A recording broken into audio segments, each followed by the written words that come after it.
Zu einem Kongress der rechten Europaparlamentsfraktion ENF kamen aber nicht nur Populisten aus ganz Europa. Europe's main right-wing populist party. 2017, j'en suis sûr, sera l'année du réveil des peuples de l'Europe continentale. Ein neues Amerika, heute Koblenz und morgen ein neues Europa. Hello, I'm Richard Gisbert, and you're at The Listening Post. Here are some of the media stories we're across this week. It's not just Washington. Whenever journalists report on populist movements from the political right, the coverage gets complicated. We look at the situation in Europe. Cameroon has had the same president for 35 years. Last week, his government shut down the internet in parts of the country, and it wasn't subtle. Conflicts don't get much bigger than Palestine-Israel. Platforms don't get any bigger than Facebook. There's a story there. And Sean Spicer, the news conference, the hashtag, the movie. These days, it could be Dateline anywhere. And the basics of the story are as follows. Populist right-wing politicians on the rise, not unlike the recently inaugurated 45th president of the United States. And one of the central tenets of their message is shooting the mainstream messenger, accusing the media of being purveyors of fake news, making them the story. It happened again this past week in Germany when leaders of far-right Eurosceptic parties from France, Italy, Austria, and the Netherlands attended a conference and thrust the media straight into the spotlight. The German party that played host, Alternative für Deutschland, banned some establishment news outlets and their reporters from covering the meeting. Journalists were outraged, but that might have been the result the AfD was looking for. The larger issue, the one that goes beyond Germany and this conference is, how exactly do you cover politicians who thrive on being anti-establishment, which means being anti the media that has become part of that establishment? It's a quandary that journalists in many European countries will be facing as elections approach, including a potentially pivotal one coming up in France. Our starting point this week, the central German city of Koblenz.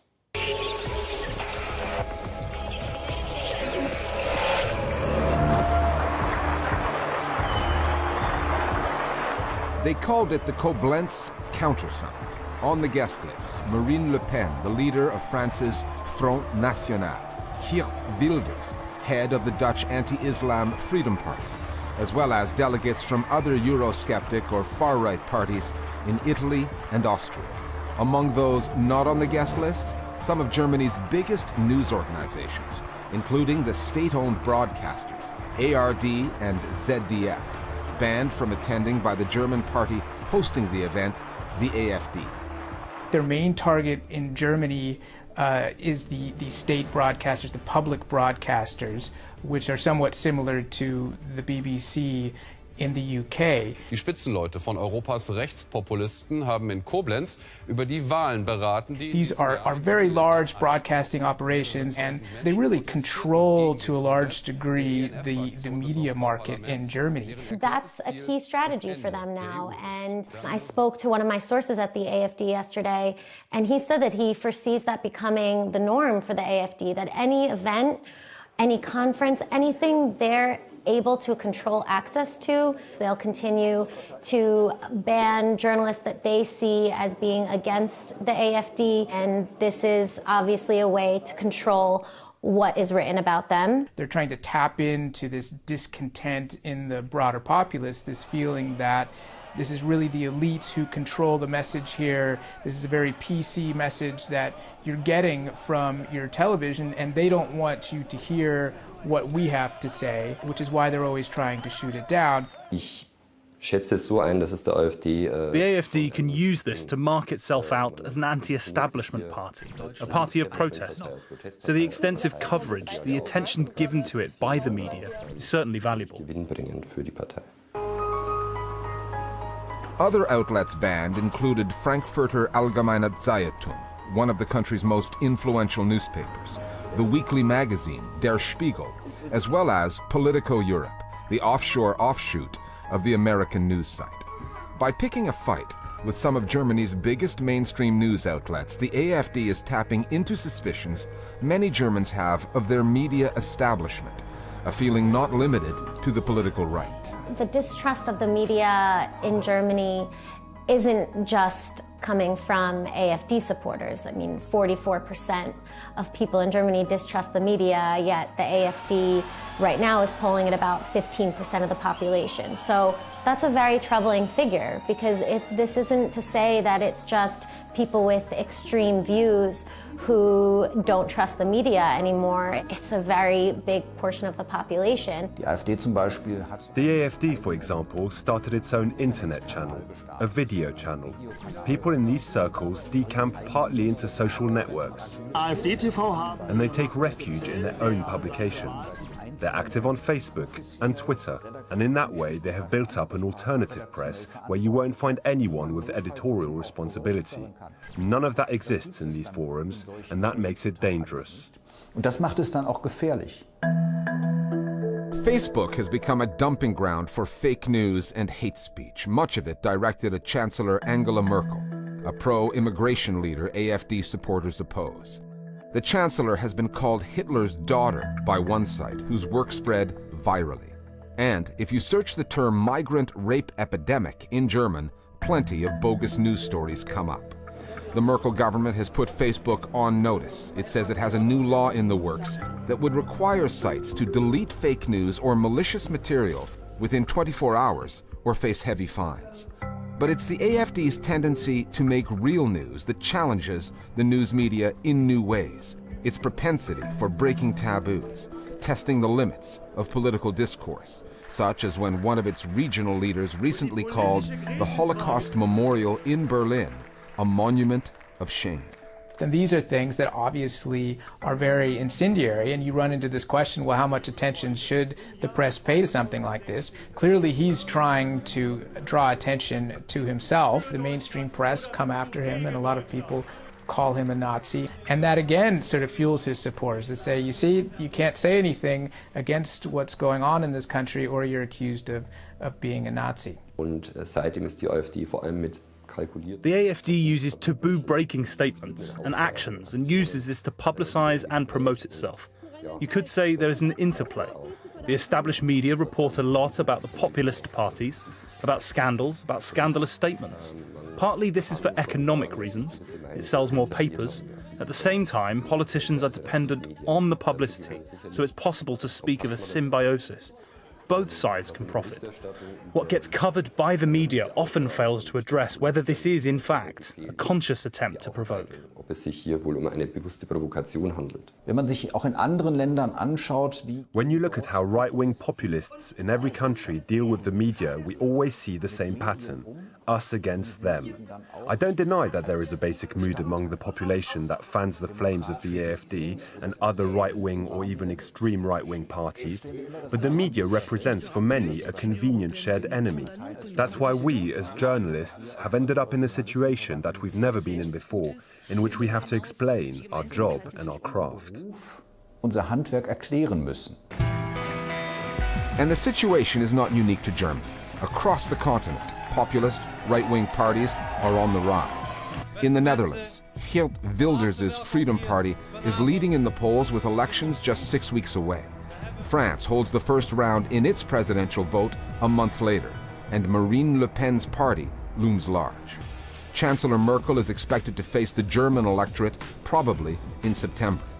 The battle for hearts, minds, and ultimately votes will be intense. And the debate over whether the mainstream media can be trusted and what, in a post-fact world, constitutes the truth could prove central in which way Europe turns in 2017.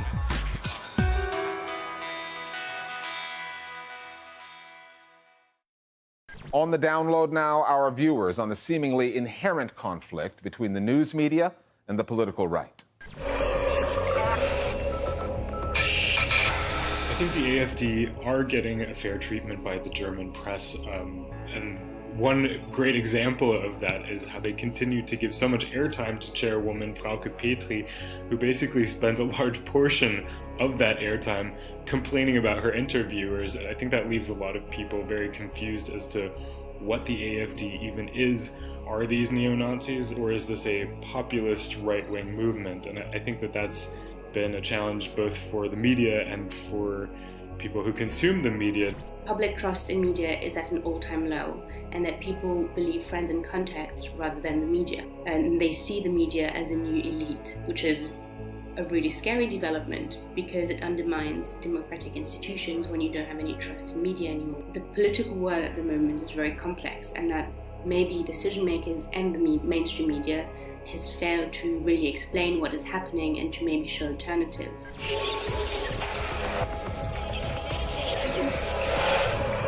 Other media stories that are on our radar this week, at the risk of belaboring a point we made in our last show. It's early days for the Trump administration, typically a time the new occupants of the White House and the press corps call their honeymoon period. It's certainly not working out that way. Sean Spicer, the new White House press secretary, told reporters, "This was the largest audience to ever witness an inauguration, period." That claim was bashed by journalists for the days following, and the defense subsequently provided by one of Donald Trump's advisors, Kellyanne Conway, only prolonged the storyline. Sean Spicer, our press secretary, gave alternative facts to that. If they were hoping the term alternative facts would stick, the Trump team got that wrong. In an unprecedented break from its style, the New York Times ran a front-page story abandoning its previous terminology, terms like falsehoods and unsubstantiated claims, flat out accusing the new president of lying over how many Americans voted for him. And the White House has begun placing gag orders on government bodies. Scientists at the Environmental Protection Agency, for example, were ordered not to issue press releases, update their blogs, or post on the agency's social media accounts.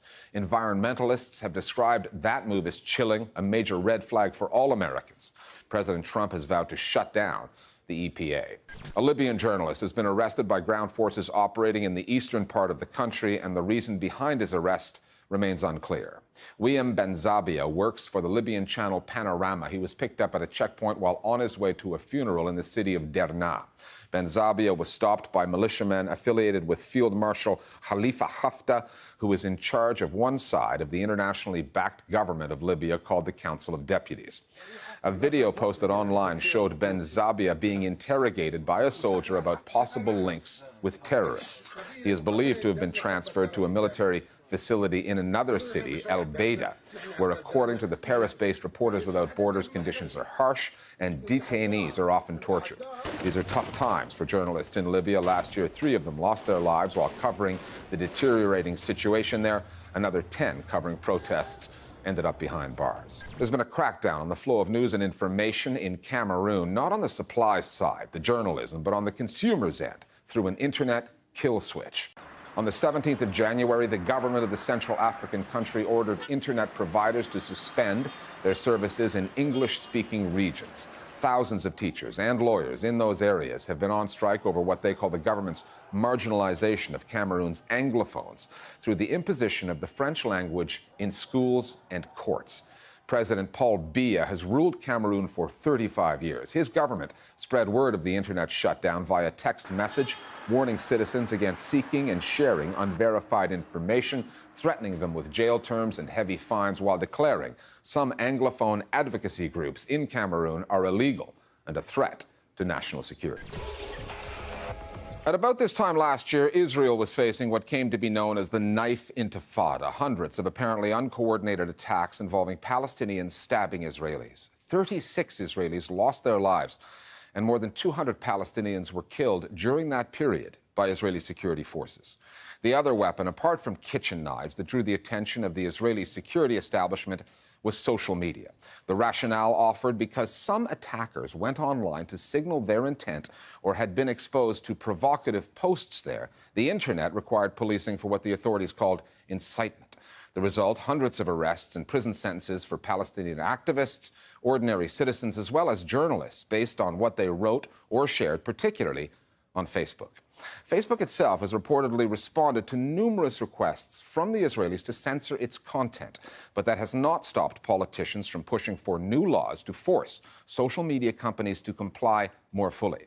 Palestinians affected say that Facebook is just another place, the latest place, where their voices have been silenced. The Listening Post's Will Young now reporting from Israel and the occupied territories on the emergence of social media as yet another battleground in the conflict between Israelis and Palestinians.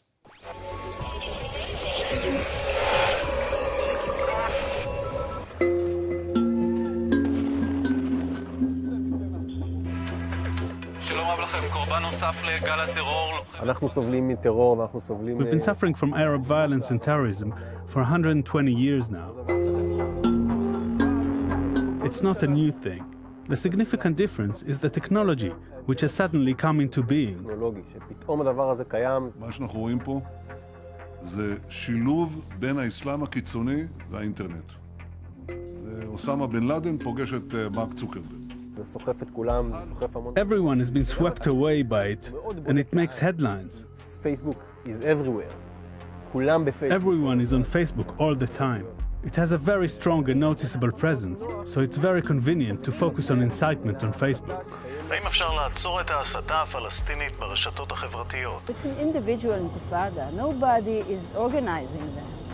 Nobody is telling them what to do. Nobody is sending them to do these things. They cannot control that, so they say, oh, this is Facebook. It's Facebook's fault. טרור היחידים לא מגיע משום מקום, אלא הוא מוזן מההסתה ברשתות החברתיות. I think sometimes the Israeli security forces target the social media instead of their own misjudgment or the way they cannot deal with the new terrorism, the individual terrorism. The occupiers are going through our posts one by one, word by word. They look for words like martyr, hero, resistance fighter, or intifada. If they find one word, they can build an entire case around it, and you could end up in prison for nothing. Last March, at the height of a wave of so-called lone wolf attacks, Israeli soldiers arrested Palestinian journalist Sami Al-Sayeh in a night raid on his home. Sentenced to 9 months in prison, Al-Sayeh became one of a growing number of Palestinians charged solely or primarily with the offence of online incitement. Due to the nature of my job as a news editor, I'm active on my personal Facebook page. I would share news about a martyr and post his picture, or about a girl who was arrested and post her picture, or about a child killed by the Israelis in Hebron and post her picture. Throughout the entire interrogation, they were saying that I was sharing inciting posts that enraged people on the street. Israel defines incitement very loosely. Firstly, there is the meaning and content of the post itself. That is, whether it contains incitement to violence according to the criteria of the Israeli courts. Then there is the extent of its influence. According to the logic of these courts, how many friends a person has, how many shares a post has, how many likes, all of these are considered evidence of influence over public opinion and contributing to a discourse that could eventually lead to acts of resistance against the occupation. There was a raid on the city of Qabatia, and there were many arrests there because of Facebook. Their friends, neighbors, classmates had been martyred, so people posted their pictures with captions such as, "The martyr is a hero," and "God bless your soul, my friend." Because of these words, they were jailed for 5 to 6 months and fined thousands of shekels. No one who wants to attack an Israeli soldier is waiting for me to write a few words on Facebook to encourage or incite them. Young people themselves have become more aware of our struggle. They see how cruel the occupation is to them. With walls, fences, checkpoints and other restrictions coming between the Palestinians here in the West Bank and those in Gaza, and separating them from Palestinian citizens of Israel, platforms like Facebook provide a space online where they can share their opinions, stories and experiences. But with arrests, charges and convictions based on social media activity more than doubled in the past year, Palestinians are wondering whether social media is yet another space where Israel gets to make the rules. And perhaps where Facebook enforces them. Last June, when the Silicon Valley giant needed a new head of policy and communication for Israel, it hired Jordana Cutler, formerly chief of staff at the Israeli embassy in Washington, D.C., and before that, advisor to Prime Minister Benjamin Netanyahu. פייסבוק הפכה להיות גן עדן לטרוריסטים. The appointment came as top Israeli politicians publicly criticized the company, and Israeli lawyers threatened it with a $1 billion lawsuit. Cutler's appointment was hailed by Minister of Public Security Gilad Erdan as an advance in dialogue between the State of Israel and Facebook. 3 months later, Facebook representatives traveled to Tel Aviv to meet with Israeli officials, who, after the talks, said that the two sides would work together to tackle online incitement. Facebook, first and foremost, is a commercial company. Its aim is to earn money, not connecting people together or sharing. Facebook has a representative in every country. In every country, the representatives of Facebook meet with the relevant ministers. Facebook does police content, just not in a way that is balanced or is suitable for the criteria of the Israeli police. The direction this is going is that governments will increasingly force Facebook to govern the discourse. This is a global trend that I think will grow stronger, forcing Facebook, with its magical powers, to obey local laws. Facebook claims that it respects local laws, but when it backs Israeli accusations of incitement, we are talking about an occupation state, so this accusation should not exist in the first place. We have reached a stage where there is high-level cooperation between Facebook on one side and the Israeli occupation on the other. And this is very dangerous. לפני שנה 50% ממה שביקשנו היה מוסר. היום פייסבוק מסירה כבר 95% מהתכנים שאנחנו מבקשים. Even so, lawmakers are currently debating a so-called Facebook bill, which, if passed into law, would give Israeli officials even more power to force Facebook to censor as the Israeli government sees fit. For Palestinians, the consequences are felt beyond their computer screens and smartphones, reaching into society itself. We are a people divided between Gaza, the West Bank, Jerusalem, and the diaspora, and social media, particularly Facebook, helps to reintegrate us.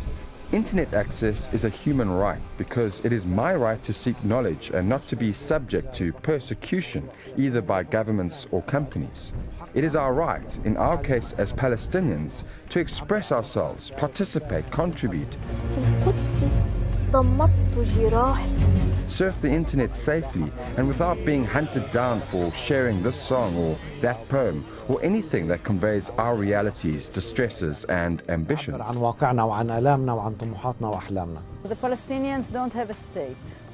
They don't have institutions. They don't have freedom of movement. Some of them are subject to military law. There are all kinds of restrictions over them.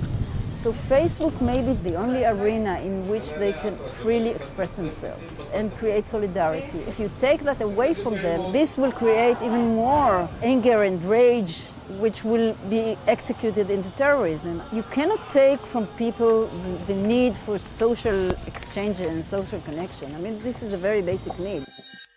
Finally, ever since the new White House press secretary Sean Spicer hit the ground running on that first full day of the Trump administration, social media has been flooded with memes playing off the White House's use of what it calls alternative facts. Spicer's been taken to task for inflating the number of people attending the inauguration. And despite all kinds of evidence to the contrary, he's sticking to his story and to his numbers.